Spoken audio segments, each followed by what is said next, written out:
तो बच्चों, जो हमारी बोर्ड परीक्षा में पेपर आता है उसमें से काफ़ी कुछ प्रश्न पिछले जो 5 वर्षों के पेपर होते हैं उसमें से भी आ सकते हैं और आते भी हैं।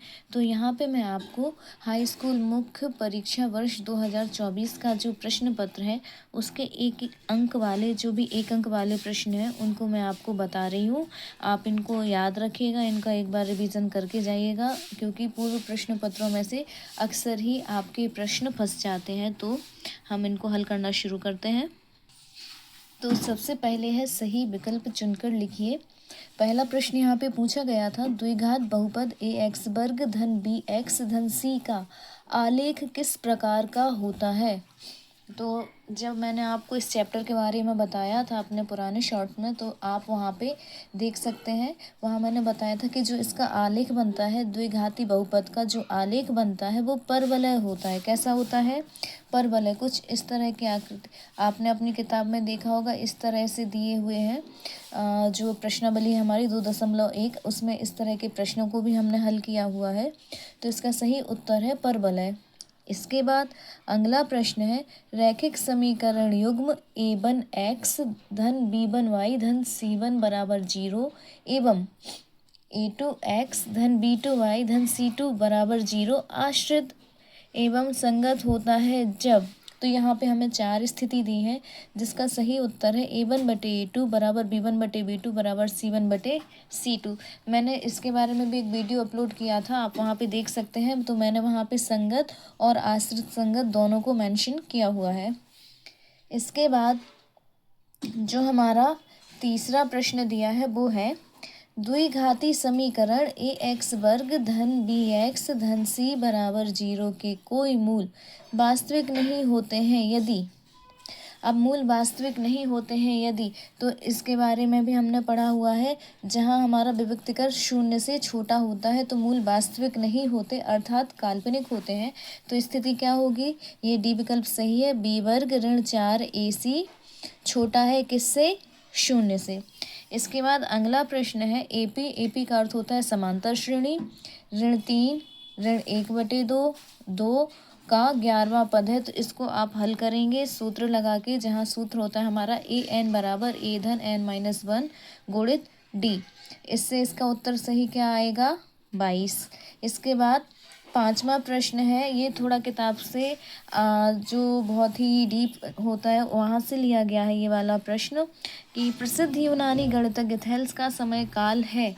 तो कुछ चैप्टर में अलग अलग गणितज्ञ और उनके बारे में लिखा गया है, तो आप एक बार उनको ज़रूर से रिवाइज करके जाइएगा। सामान्यतः इस तरह के प्रश्न नहीं आते हैं, पर आया था, तो आप समझ ही सकते हैं कि आपको पूरी ही किताब पढ़नी है। तो इसका सही उत्तर है विकल्प ए 640 से 546। इसके बाद इस सही विकल्प का अंतिम प्रश्न 6वां प्रश्न दिया था, पी जो बिंदु है P 3 और 2 और दूसरा बिंदु Q -2 और 3 के मध्य की दूरी। तो इसका उत्तर आया था 7.07। यहाँ पे जो करनी के अंदर हमें संख्या थी, हमें उसका मान रख के गुणा करना पड़ा था। तो आप अपनी पूरी तैयारी के साथ जाइएगा। इसके बाद हम अगला प्रश्न देखते हैं। अगला प्रश्न है, रिक्त स्थानों की पूर्ति कीजिए। तो इसमें पहला प्रश्न था, करनी 3 एक खाली स्थान संख्या है जहां हमें भरना था अपरिमेय। इस तरीके का एक खाली स्थान जरूर ही आता है। एक तो आता है समरूप वाला, कि सभी वृत्त समरूप होते हैं, सभी समबाहु त्रिभुज होते हैं समरूप, सभी वर्ग समरूप होते हैं। इस तरीके का एक खाली स्थान जरूर ही आता है। और एक अपरिमेय संख्या का जरूर आता है। तो यहाँ पे करनी 3 हमें पूछी गई थी, जो कैसी संख्या है? अपरिमेय। इसके बाद इसका दूसरा प्रश्न है, चर x के बहुपद px में x की उच्चतम घात खाली स्थान कहलाती है। जो सबसे बड़ी घात होती है बहुपद में, उसे बहुपद की घात बोलते हैं। इसके बाद तीसरा खाली स्थान जो हमें दिया है, द्विघाती समीकरण ए एक्स वर्ग धन बी एक्स धन सी बराबर 0 को हल करने हेतु द्विघाती सूत्र, जिसे श्रीधराचार्य सूत्र भी कहते हैं, तो उसको लिखना था। तो ये होता है ऋण बी प्लस माइनस करनी के अंदर बी वर्ग ऋण 4 AC और पूरे के बटे में होता है 2। याद रखना, आपको पूरा बटे लगाना है। कई बार क्या करते हैं बच्चे, करनी के नीचे बटे लगा के 2 लिख देते हैं। तो ऐसे नहीं लिखना है, आगे बी के साथ से पूरा ही बटे लगाना है।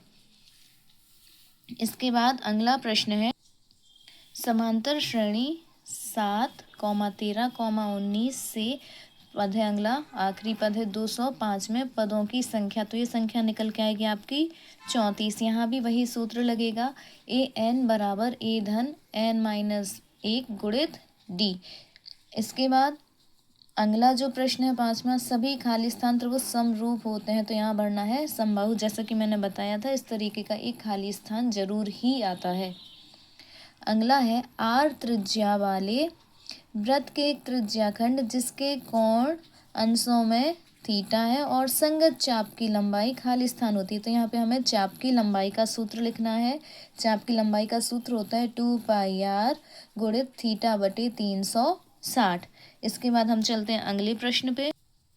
अगला है प्रश्न क्रमांक 3। निम्नलिखित में सत्य अथवा असत्य लिखिए। तो पहला प्रश्न है, वृत्त को दो बिंदुओं पर प्रतिच्छेद करने वाली रेखा को तिर्यकछेदी रेखा कहते हैं। तो ये असत्य है, इसको हम छेदक रेखा कहते हैं। इसके बारे में हम पढ़ चुके हैं, वीडियो में आप देख सकते हैं। तो इसको हम कौन सी रेखा बोलते हैं? छेदक रेखा। तिर्यकछेदी रेखा हम तब बोलते हैं जब दो समांतर रेखाओं को एक रेखा प्रतिच्छेद करती है आगे। इसके बाद अगला है, एक निश्चित घटना की प्रायिकता एक होती है, जो कि सत्य है। अर्धगोले के आयतन का सूत्र 1/3 πr/q है, जबकि r त्रिज्या है। यह असत्य है, यहाँ पे 2/3 रहता है। अगला है, त्रिकोणमितीय अनुपातों की सहायता से किसी वस्तु की ऊंचाई, लंबाई या दूरी, वस्तुओं के बीच की दूरी ज्ञात की जा सकती है। तो ये सत्य है, क्योंकि यहाँ पे हम ऊंचाई और दूरी वाले सवाल ही हल करते हैं त्रिकोणमिति में। इसके बाद है, दिए हुए प्रेक्षणों में वह मान जो सबसे अधिक बार आता है माध्य कहलाता है। तो यह असत्य है, सबसे ज़्यादा जो मान आता है उसको हम बहुलक बोलते हैं। इसके बाद, किसी प्रयोग की सभी प्रारंभिक घटनाओं की प्रायिकताओं का एक योग जो है वो एक होता है, यह सत्य है। अब आगे अगला प्रश्न देखते हैं। प्रश्न क्रमांक जो 4 दिया है, इसमें हमें सही जोड़ियाँ पूछी गई हैं। तो सबसे पहला है, साइन वर्ग 25 धन कॉस वर्ग 25। तो सर्व समीका साइन वर्ग थीटा धन कॉस वर्ग थीटा बराबर होता है 1। तो यहाँ पे जो सी नंबर है ये सही होगा, इसका उत्तर आएगा 1। अगला है टेन थीटा। तो टेन थीटा बराबर होता है साइन थीटा बटे कॉस थीटा। तो ई नंबर का इससे सही होगा। इसके बाद अगली जो जोड़ी है तीसरी, वो है सेक वर्ग थीटा ऋण 1। तो सर्व समीका के हिसाब से सेक वर्ग थीटा ऋण 1 बराबर होता है टेन वर्ग थीटा। तो टेन वर्ग थीटा इसका उत्तर रहेगा। इसके बाद है टेन 30 का मान। तो टेन 30 का मान होता है 1/3। ये इसका सही उत्तर। अगला है त्रिज्याखंड का क्षेत्रफल। तो ये होता है त्रिज्याखंड का क्षेत्रफल थीटा बटे 360 πr वर्ग, या इसको इस तरीके से भी लिख सकते हैं πr वर्ग थीटा बटे 360। अगला है अर्धगोले का आयतन। ये होता है 2/3 πr/q। पहले जोड़ियां हैं वो पूरी 6 की 6 यानी 5 आती थी पहले, तो वो त्रिकोणमिति से ही आती थी पूरी। लेकिन अब आधी जोड़ियां त्रिकोणमिति से आती हैं और बाकी आधे में कोई ना कोई सूत्र, या चाहे वो आप ये देख सकते हो अध्याय 11 के ले सकते हो, या फिर अध्याय 12 से भी रहते हैं, और कभी कभी अध्याय 5 से भी सूत्र मिल जाते हैं हमें जोड़ी में। चलिए अब अगला प्रश्न देखते हैं। अगला जो प्रश्न है प्रश्न क्रमांक 5, यह 1 नंबर वाले प्रश्न में अंतिम प्रश्न है। प्रत्येक का एक शब्द या वाक्य में उत्तर लिखिए। तो जो सबसे पहला प्रश्न पूछे वो है, किसी एपी अर्थात समांतर श्रेणी का nवां पद ज्ञात करने का सूत्र। तो ये है an बराबर a धन n ऋण 1 गुणित d। अच्छा, विकल्प में हम देख चुके हैं कि इस सूत्र से संबंधित, इस अध्याय से संबंधित 3 विकल्प पूछे जा चुके हैं। इसके बाद अगला है, आधारभूत समानुपातिका प्रमेय का कथन लिखिए। तो इसका कथन होता है, किसी त्रिभुज में किसी एक भुजा के समांतर खींचा गया रेखाखंड अन्य दो भुजाओं को समान अनुपात में विभाजित करता है। इसके बाद है, वृत्त की छेदक रेखा की परिभाषा लिखिए।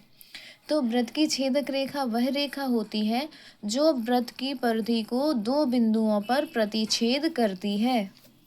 इसके बाद अगला प्रश्न है द्विघात बहुपद ए एक्स वर्ग धन बी एक्स धन सी के शून्यकों का गुणनफल का सूत्र लिखिए।